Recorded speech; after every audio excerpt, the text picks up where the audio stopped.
నేనైతే ఈరోజు మీకు ఒక ఆకుకూర ఫ్రై చేసి చూపిస్తున్నానండి. అదేం ఆకుకూర అనేది గెస్ చేయండి. అది బాగా హెల్త్కి మంచిది, మినరల్ ఉన్న వాళ్ళకి ఇంకా మంచిది.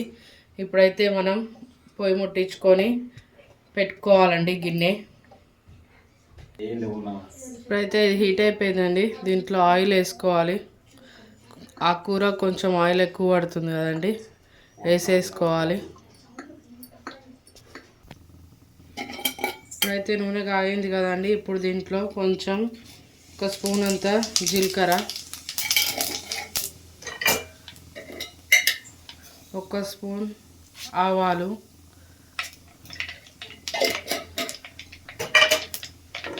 కొంచెం అవి వేగాలి కదండి. జీలకర్ర ఆవాలు అదిగోండి వేగిపోయినాయి కదా. ఇప్పుడు దాంట్లో కొన్ని పచ్చిమిరపకాయలండి. పచ్చిమిరపకాయలు కూడా వేగిపోతున్నాయి కదా. ఇప్పుడు వేగిపోయేటప్పటికి కొంచెం అన్ని ఎల్లిపాయలు వేసుకోవాలి, కొన్ని ఉల్లిగడ్డలు వేసుకోవాలి.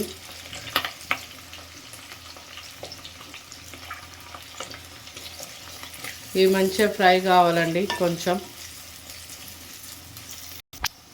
చూడండి, వేగిపోయింది కదా ఉల్లిగడ్డ పచ్చిమిర్చి. ఇప్పుడైతే కొంచెం అంతా పసుపు వేసుకోవాలి. పసుపు మంచిగా నూనెలోనే కొంచెం పచ్చివాసన పోవాలి, పసుపు వాసన పోవాలి.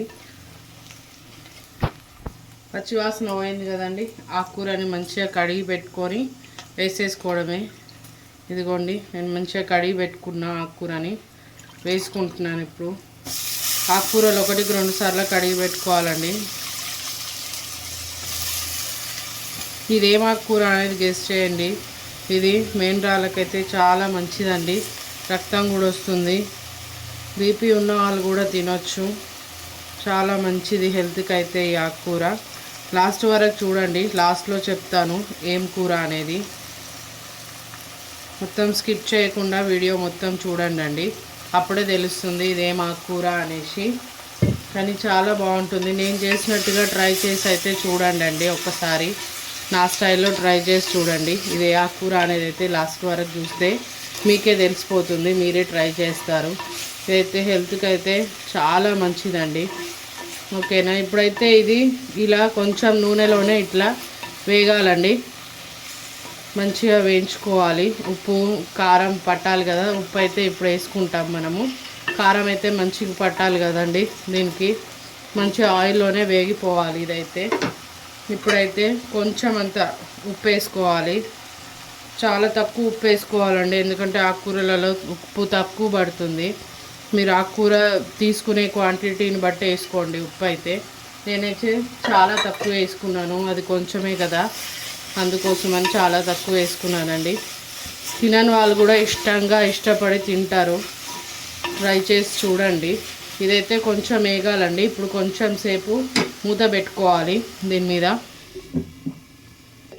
చూడండి ఫ్రెండ్స్, ఇప్పుడైతే మూత తీసి చూద్దాము. చూస్తున్నారు కదా, మంచిగా వేగిపోయింది. ఇప్పుడైతే ఈ కూర అయితే అయిపోయిందండి. ఇంత ఫాస్ట్గా ఉడుకుతుంది కూర, అందుకే చెప్తున్నాను కదా. 5 to 10 minutes అంతే, ఎక్కువ టైం అయితే పట్టదు మనం అన్నీ కోసి తయారుగా పెట్టుకుంటే. చూస్తున్నారు కదా, కూర అయితే ఇప్పుడు రెడీ అండి, అయిపోయింది. ఇంకా దింపేసుకోవడమే. చూడండి ఎంత బాగా ఉడికిపోయింది కూర. చూస్తున్నారు కదా, కలర్ కూడా ఏం మారలేదు కదా. కొన్ని ఆకుకూరలు అయితే కలర్ మారిపోతాయి కదా వేసిన కొద్దిసేపటికి. పాలకూర ఇట్లా చూడండి, ఇదైతే కలర్ కూడా మారలేదు. చూస్తున్నారు కదా ఫ్రెండ్స్, ఇప్పుడైతే కూర అయితే అయిపోయింది. ఇదేం కూర అనేది గెస్ చేసేవాళ్ళు కామెంట్ బాక్స్లో కామెంట్ చేయండి.